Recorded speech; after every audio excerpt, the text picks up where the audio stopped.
Venimos recorriendo la provincia, ¿no? La situación que se está generando por parte de esta sequía, la falta de agua, no solamente para el consumo humano, sino, bueno, en su momento hablamos de lo que está pasando en el norte santafesino con la falta de agua para el ganado, el reclamo para que se declare emergencia en el norte. Bueno, de a poco se fueron conociendo las emergencias y las ayudas para los sectores productivos en nuestra provincia. Está declarada por el gobierno provincial la emergencia agropecuaria para el departamento General López, un departamento que siempre es como que mantenía algo de humedad. Ya vamos a repasar la historia con la persona que tenemos en línea, pero siempre generaba envidia, ¿no? La gente del norte que por ahí sufría un poco más por la falta de lluvias, envidiaba los rindes del sur de la provincia, que se caracteriza por ser un poco más rica y húmeda. Estamos en contacto con Claudio Barrueta, que es el presidente de la Sociedad Rural de Venado Tuerto. Claudio, buen día, ¿cómo estás? Buenos días, ¿qué tal? Buenos días. Pasaba esto, ¿no? Los del norte siempre, oh, mirá cuánto rinden venado, nosotros sacamos 10 quintales y ellos 48. Y bueno, lamentablemente esta situación inesperada, esta niña que no se va nunca, hace que tengamos que hablar de estos temas, de ayudas, que esa es la primera pregunta. ¿Hasta qué punto los ayuda, Claudio? Bueno, y no demasiado, es solamente una prórroga de impuestos inmobiliarios y incluye patente, algún auto afectado al movimiento del campo. Pero la verdad que la situación es gravísima, porque de la historia, bueno, yo he visto registros de lluvia viejos de acá y nunca se dio un caso así, a menos que nos remontemos, creo que al año, no me acuerdo ahora, si 22, una cosa así, 1922. Y yo vi un registro de lluvias, estamos en 480 llevamos en todo el año, o sea que es de lo que yo viví un récord histórico. Sí. Y la situación es que encima de eso cayeron heladas. Entonces, porque hay trigos que están cosechando ahora, que andan en 15 quintales, una cosa así, y otros que no dan nada. Y es porque encima con las heladas tardías afectó mucho más, ¿no? Es alarmante si uno recorre un poco la cantidad de lotes que han probado y los dejan, o lotes sembrados ya con soja, que están recién sembradas, porque nos cayeron unas lluviecitas, y que, o sea que no han sido cosechados. Sí, la expectativa de que esto se revierta, la información que nosotros tenemos hasta donde los expertos son tantos prudentes es hasta el 31 de enero. ¿No? Hay algunos más previsores que dicen que se puede extender esta situación de sequía y de la niña hasta marzo, pero bueno, ojalá que se revierta esta situación, ¿no? Decías en cuanto a la emergencia, son impuestos, son algunos, bueno, tasas, imagino, beneficios que les dan, pero que se postergan, o sea, sí o sí en algún momento ustedes los tienen que pagar, no es que se les suspenden o se los perdonan. No, en emergencia se prorrogan en realidad. Claro, el tema es con qué expectativa ustedes pueden decir si en algún momento vamos a poder cumplir con estas obligaciones, ¿no? Por cómo se viene la cosa. Claro, el problema es eso, que no sabemos qué puede pasar, y aparte con la gran inversión que hay que hacer, qué puede pasar con lo que estamos apostando de nuevo. Porque encima vamos sembrando, se va sembrando a poquito con alguna lluviecita, se va sembrando, pero yo he visto algunos maíces que el Estado ya es de acartuchamiento de hojas, o sea, de los que están sembrados, que pudieron llegar a sembrar en primera, que sembraron en septiembre con esa lluviecita que nos cayó, están afectados. O sea que no, el futuro no es muy halagüeño, ¿no? Claudio, ¿cómo cambia esta situación que ya se da por tercer año, esta sequía que se va profundizando cada vez más, las costumbres o la rotación en los cultivos? Por ejemplo, el maíz ya uno no arriesga, no sí, pero el que compró los insumos, que pulverizó algún lote y que si te atrasina no puede sembrar soja, entonces hay muchos que quedan en maíz y se pasa a segunda, esperando la lluvia, que la floración caiga en febrero, donde se dice que va a llover. Así que muchos apostaron a eso, ya directamente cuando no pudieron sembrar de primera, esperan hacer un maíz de segunda. Ya lo que tampoco se ve mucho es sorgo, por ejemplo. ¿Se sigue haciendo algún lote? Bajó mucho, ¿no? La siembra de sorgo, por ejemplo. Sí. ¿Girasol también está bajando? No, girasol aumentó. ¿Aumentó? En la zona nuestra casi no hay poco girasol, que antes se hacía muchísimo más. Sí. Pero también los lotes acá no son muy grandes, más al sur, un poquito más al sur, sí. Y no hay más plataformas casi de girasol para cosecharlo. Se perdió durante muchos años, no se hizo girasol, bueno, ahora se está revirtiendo. Pero hay zonas de La Pampa, Córdoba y ¿cómo se llama? Y sur de Buenos Aires, que se hace bastante. Girasol aumentó la producción, este año no había semilla, no alcanzó. Y sorgo, no, sorgo se utilizan lotes un poquito inferiores, más que nada, pero se adapta un poco más a la sequía, eso sí. Sí, voy a ser un poco abogada del diablo, pero cuando uno habla de estos temas y de la situación crítica que está atravesando el sector agropecuario, no falta aquel que dice, pero esto es consecuencia de que ellos plantan soja y estos cambios son por lo que estuvieron haciendo con la tierra y con los cultivos. ¿Qué respuestas le dan a esas voces que a veces se escuchan? No, que esto si se hubiera sembrado como se sembraba antes, roturando la tierra y no con siembra directa, esto sería mucho más grave. Esto sería gravísimo, porque no se podría sembrar nada casi. Como con siembra directa se conserva más la humedad, eso favorece en esta situación. Y lo que me preguntabas de sorgo, a lo mejor no me preguntaste porque resiste más la sequía, lo que pasa es que todos ya hicimos las compras hace mucho, se hicieron las compras, o sea que después de dar vuelta a todo, vos tenés expectativa que llueve, bueno, después te va pasando el tiempo y ahí te vas dando cuenta que no llueve.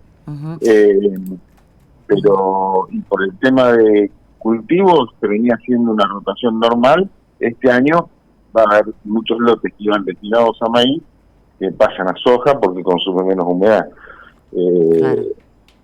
Pasa eso, los que no lo pulverizaron antes o no, los que no habían trabajado, esos pueden sembrarlo con soja, eso sí. Claudio, ¿qué opinión tienen con respecto a este arranque del dólar soja 2? El gobierno lo anunció, lo pasó en limpio antes del fin de semana, hubo más detalles el fin de semana. Lo cierto que ya los agroexportadores liquidaron casi 300 millones en el primer día, y está la voz de los productores de biocombustible que dicen que con este dólar se les va a hacer muy difícil continuar produciendo. ¿Cómo lo ven ustedes? Eso es lo que pasa, esto causa una medida que sigue el gobierno nada más, y algún productor puntuales que necesitaban justo vender, pero en realidad crea un montón de distorsiones, crea distorsiones en los que usan los insumos en las otras producciones, en los alquileres, hay unas distorsiones bárbaras. Por ejemplo, hay casos de, suponete que tenías que sembrar maíz, se alquila todo en soja, y no tenías en el contrato. Algunos tienen los contratos abiertos que se puede liquidar en cualquier momento, te puede pedir el dueño del campo. Y bueno, en la venta en septiembre, todos pedían la cobranza de alquiler. Vos fijate que si tenías maíz para vender, el costo fue altísimo para los productores, para los que siembran los campos, ¿no? Sí. Fue un costo altísimo. Le provocó un quebranto que no sé cómo lo van a recuperar, porque les crea un diferencial muy grande. Tendríamos un dólar para todas las actividades, sí. El mismo dólar. Si no, se crean todas estas distorsiones, la alimentación de los cerdos, en los tambos, todo te crea mayores costos. Salvo que no liquides y guardes y tengas una reserva, pero eso no sé hasta qué punto uno puede, tenés que tener o pagarle a un molino o tener silobolsas, no sé en ese caso cómo hacen. No, bueno, todos no están, algunos, por ejemplo, yo lo que te digo que crea distorsiones, porque si tenés un tambo y necesitas insumos como harina de soja, te crean mayores costos. Lo mismo pasa en los cerdos y lo mismo pasa en las aves. En todas las otras producciones te crean distorsiones, a eso ahí vas.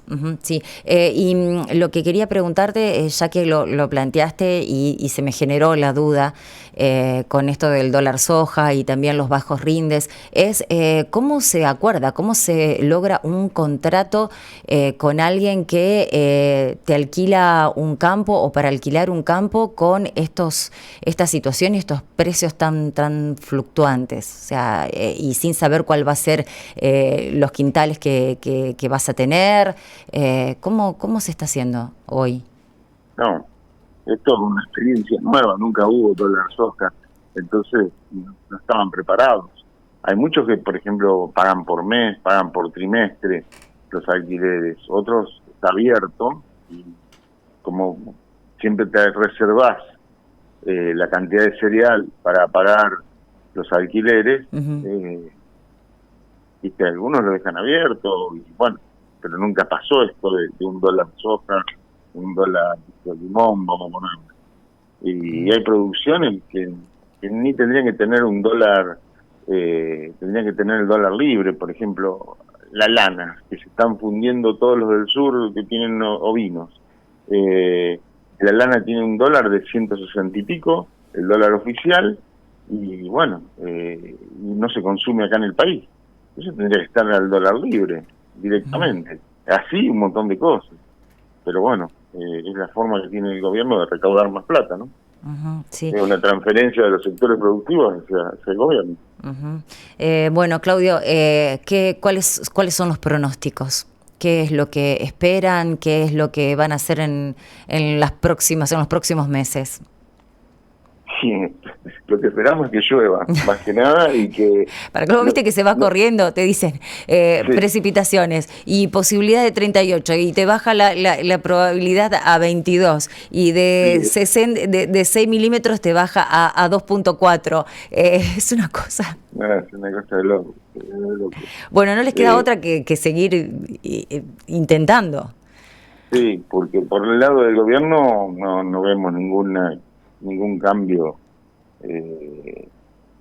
Vemos como todo va a seguir, por lo menos no se visora ningún cambio, que va a seguir todo igual. Vamos a seguir teniendo dólares para cada cosa, según el momento, todo tapando agujeros. Bien. Bueno, Claudio, como siempre, gracias por este contacto y ojalá que llueva, que se cumpla el pronóstico por lo menos para esta semana, que se revierta esta situación ya, y bueno, y que por lo menos se logre cubrir el mercado interno y que ustedes no sigan profundizando esta situación con manotazos. Creo que la gente de campo está acostumbrada a que tengan situaciones un tanto impredecibles, pero esto ya es como histórico, realmente.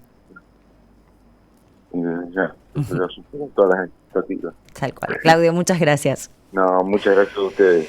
Claudio Barrueta, presidente de la Ciudad Rural de Venado Tuerto. Bueno, esta sequía histórica que hace que ningún plan, proyecto, rutina de campo se pueda aplicar. No hay registros de una situación así, nos decía, desde 1922, de que esté ocurriendo esto. Y la decisión del gobierno de una emergencia agropecuaria que no le está perdonando ningún tipo de impuesto ni nada. O sea, es decir, bueno, esto que me tenías que pagar el mes que viene lo pasamos para dentro de 6 meses, un año más, a ver qué tal. Y el gobierno nacional, que para hacerse de divisas pone este nuevo dólar soja 2, que a algunos productores, a las exportadoras les sirve, le puede llegar a servir, pero modifica todos los precios, como bien lo explicaba Claudio, de quienes necesitan de la soja para que la cadena funcione, ¿no? Las empresas de biocombustibles lo que tienen que alimentar al ganado. Y todos los precios que están atados a la soja, pero para el productor que no produce soja, pero tiene insumos atados al precio de la soja, también los complica, porque su producción no va a recibir 230 pesos por tonelada y el insumo se le va como si sí. Pero bueno, son todas las cosas que va afectando estas medidas que benefician a unos pocos y al resto lo que decías ayer. Lo le decíamos ayer. Hay que estar muy atentos cuando pasan estas cosas porque queda soslayado, uno dice el campo, porque es una generalidad, pero a un montón de personas los hace pero en pelota. El campo hay variantes.